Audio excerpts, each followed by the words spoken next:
Shalom saudara, jumpa lagi dengan saya Hendra Kusuma di program pembelajaran firman Tuhan dan juga motivasi buat kehidupan kita semuanya. Saudara, ada beberapa pertanyaan yang masuk di WA saya tentang beberapa hal yang dituliskan dalam firman Tuhan yang kelihatannya itu agak mengganjal, tetapi sebenarnya enggak, saudara. Sebenarnya tidak, karena tentu pasti Alkitab yang kita percaya sebagai firman Tuhan itu tidak akan mungkin bertolak belakang dengan ayat-ayat yang lain, saudara. Karena kita percaya bahwa Alkitab yang kita pegang sebagai firman Tuhan, yaitu baik di Perjanjian Lama dan Perjanjian Baru, adalah merupakan rangkaian perjalanan dari setiap peristiwa-peristiwa sampai kepada penggenapan setiap kebenaran yang dituliskan dalam Alkitab. Nah, tentu pasti kita mungkin sedikit bingung dengan beberapa hal. Itu yang masuk masuk dalam WA saya ketika orang bertanya tentang apakah bedanya Tuhan di PL dan Tuhan di PB. Apakah ada perbedaan atau sama, saudara?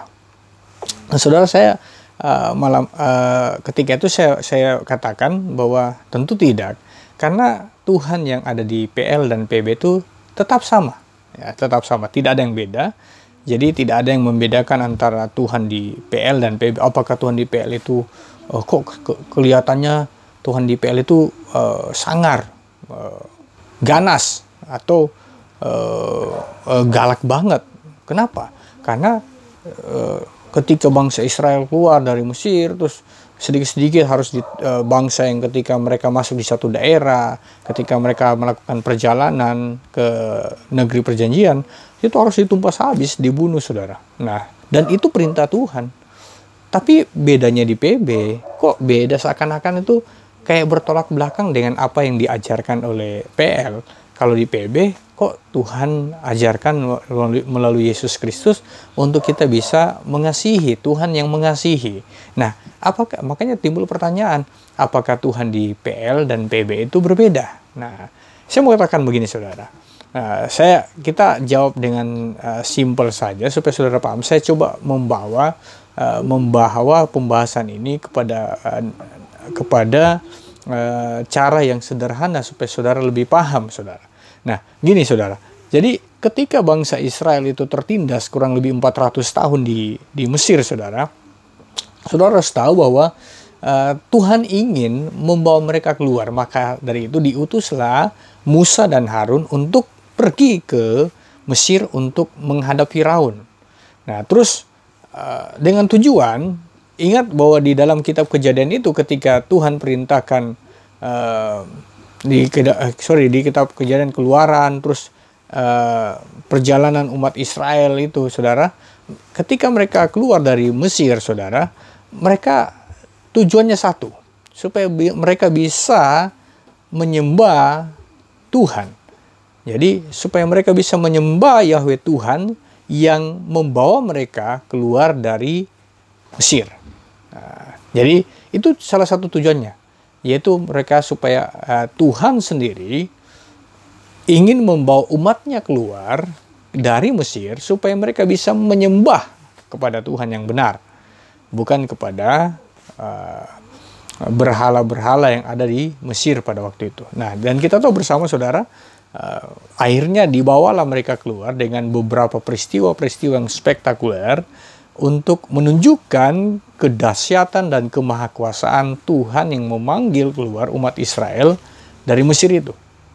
Nah, tapi yang menarik adalah Tuhan perintahkan setiap kali kamu masuk ke satu daerah, maka kamu harus tumpas habis semua penduduk-penduduknya, jangan disisakan.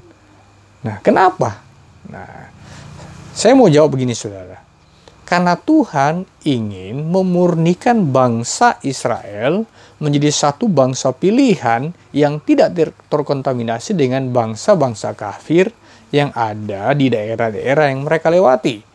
Nah, itu sebabnya kenapa juga ketika mereka ada di Mesir, Tuhan mau memisahkan mereka dari budaya-budaya Mesir yang sudah melekat kurang lebih 400 tahun di dalam diri mereka. Ingat bahwa mereka adalah tetap bangsa pilihan. Ketika Tuhan memanggil Abraham keluar dari Ur Kasdim, terus pada akhirnya perjalanan peristiwa-peristiwa sampai kepada Yusuf, Yakub dan Yusuf, dan akhirnya mereka dibawa ke Mesir semuanya. Mereka hidup di Mesir dan pada akhirnya satu kali bangkit seorang raja Firaun yang tidak mengenal Yusuf sama sekali, dan akhirnya mereka ditindas kurang lebih 400 tahun. Nah, cuma Tuhan mengasihi bangsa itu karena mereka adalah bangsa pilihan dan mereka dibawa keluar supaya mereka dimurnikan kembali untuk menjadi satu bangsa yang besar, bangsa pilihan. Itu sebabnya kenapa setiap daerah yang mereka masukin, mereka harus tumpas habis penduduknya. Kenapa? Karena supaya mereka tidak berpotensi kawin campur dengan orang-orang yang ada di daerah itu. Walaupun memang tetap ada kejadian, tetap ingat bagaimana Tuhan menghukum orang-orang yang kawin campur dengan bangsa-bangsa lain pada waktu itu.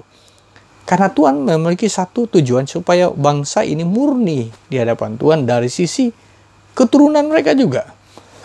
Itu sebabnya kenapa Tuhan memerintahkan tumpas habis. Nah, itu saudara. Nah, tapi dalam perjalanan waktu, di dalam PB, kok Tuhan mengajarkan kasih. Nah, ingat bahwa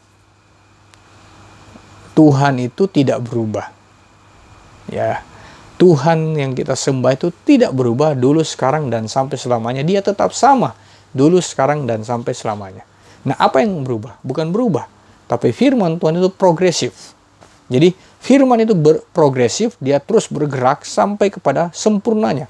Penyempurnaan dari firman itu. Yaitu apa? Dalam pribadi Yesus Kristus.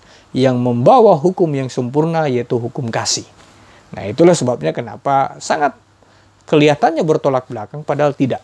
Karena PL dan PB itu merupakan sebuah rangkaian peristiwa yang tidak bisa dipisahkan dan tidak bisa dipotong atau tidak bisa dianggap sebagai sebuah kisah yang terpotong-potong. Tapi itu merupakan cerita yang berkesinambungan dan terus berprogres sampai kepada penggenapan setiap kebenaran-kebenaran yang dituliskan oleh firman Tuhan itu sendiri. Nah, jadi tidak ada perbedaan antara Tuhan di PL dan PB, saudara. Progresif firman itu tetap terjadi, makanya termasuk setiap perintah-perintah yang diperintahkan oleh Tuhan. Termasuk dalam hal apapun, saudara. Dalam hal apapun. Sehingga ketika orang bertanya, apakah Tuhan yang di PL itu jahat dan Tuhan di PB tidak? Tidak. Tidak ada yang jahat. Tuhan tidak jahat. Tuhan punya tujuan bagi bangsa Israel. PL itu diberikan kepada bangsa Israel pada masa itu. Taurat diberikan kepada bangsa Israel untuk mengatur mereka. Mereka keluar dari Mesir, mereka tidak punya aturan sama sekali. Mereka hidup di Mesir 400 tahun dengan gaya dan kultur orang Mesir. Bahkan hampir-hampir mereka melupakan budaya mereka sendiri. Itu sebabnya kenapa Tuhan memanggil mereka keluar, dibebaskan dari perbudakan 400 tahun di Mesir. Sedangkan mereka sudah dibebaskan saja, mereka sudah ada di padang gurun, mereka masih mengingat Mesir pada waktu itu. Bagaimana kuatnya doktrin dan kultur Mesir itu melekat dalam diri Israel. Itu sebabnya kenapa Tuhan melalui Musa dalam setiap proses-proses yang dilewati oleh orang Israel. Sampai pada akhirnya yang masuk ke dalam tanah perjanjian adalah sebuah pemurnian proses dari 40 tahun perjalanan di padang gurun yang pada akhirnya menghasilkan hanya 2 orang yang masuk di tanah perjanjian yang keluar dari Mesir, yaitu Yosua dan Kaleb, yang selebihnya adalah dimatikan di padang gurun, termasuk Musa, termasuk Harun, termasuk Miriam. Nah, tetapi Yosua dan Kaleb masuk ke tanah perjanjian karena mereka melewati pemurnian dan mereka didapati setia di hadapan Tuhan. Nah, berbeda dengan yang lain. Itu sebabnya kenapa firman Tuhan itu progresif. Dia akan terus bekerja dan berlanjut terus-menerus sampai kepada penggenapan yang sempurna di dalam pribadi Yesus Kristus Tuhan kita. Nah, itu sebabnya kalau saudara mau belajar firman Tuhan, saudara harus melihat secara konteks penulisan dalam PL dan PB itu berbeda. Dalam PL dia bicara tentang Tuhan itu adalah sumber segala sesuatu. Jadi dalam hal apapun. Nah, jadi kalau di dalam PB dia bicara tentang kemanusiaan, dan antara PL dan PB hanya yang dapat mempersatukan itu dalam pribadi Yesus Kristus Tuhan. Nah, dia banyak bicara tentang keilahian Yesus, tapi dia juga bicara tentang karakter manusia kita. Nah, makanya dalam PL dan PB itu dapat dihubungkan di dalam pribadi Yesus Kristus. Karena Yesus Kristus adalah sumber utama dan topik utama dari setiap pemberitaan firman Tuhan, baik dalam PL dan PB. Dia sudah mengerjakan di PL, Tuhan sudah menyiapkan korban melalui perjalanan peristiwa-peristiwa yang dialami oleh bangsa pilihan Israel sampai kepada penggenapan nubuat dari para nabi tentang pribadi Yesus Kristus Tuhan. Dia yang membawa hukum kasih dan menyempurnakan hukum PL dalam perjanjian lama, itu hukum Taurat, supaya tergenaplah setiap apa yang difirmankan oleh Tuhan tentang persiapan penebusan manusia dari dosa-dosanya. Lewat siapa? Lewat pribadi Yesus Kristus yang membawa hukum kasih dan oleh karena kasihnya mengorbankan hidupnya untuk saudara dan saya. Jadi tidak ada perbedaan antara Tuhan di PL dan PB. Tuhan tidak pernah berubah, tapi firman Tuhan itu progresif berjalan sampai kepada penggenapan sempurnanya di dalam perjanjian baru. Jadi saudara, kita tidak perlu perdebatkan apakah PB masih berlaku, PL masih berlaku atau tidak, tapi itu merupakan rangkaian peristiwa yang terus berjalan. Jadi kita tidak bisa memegang cuma satu sepotong-sepotong, tapi itu bagian dari rangkaian peristiwa. Itu sebabnya kita tidak bisa saling menghakimi satu yang lain, tetapi setiap kita belajar firman Tuhan, kita harus memperhatikan konteks, histori, kultur, dan juga gaya penulis, dan juga tentu pasti dari teks aslinya, supaya kita semakin paham dan semakin memahami apa yang dikatakan oleh firman Tuhan. Jadi saudara, ini menjawab pertanyaan yang masuk ke WA saya tentang apakah Tuhan di PL dan PB berbeda. Kok kelihatannya Tuhan di PL itu kayaknya jahat dan Tuhan di PB itu kayaknya kasih. Tidak. Tetap sama, hanya firman-Nya yang progresif untuk tujuan-tujuan Tuhan terjadi dalam setiap apa yang Dia ingin kerjakan bagi umat manusia, termasuk orang-orang pilihannya. Tuhan memberkati kita semuanya. Semoga saudara diberkati lewat pembelajaran firman Tuhan ini. Sharing saya, saudara bisa bagikan, dan saudara bisa like, saudara bisa komen, dan juga saudara jangan lupa subscribe dan nyalakan loncengnya, supaya saudara tetap mendapatkan notifikasi dari pembelajaran firman Tuhan yang saya bagikan bagi saudara. God bless you.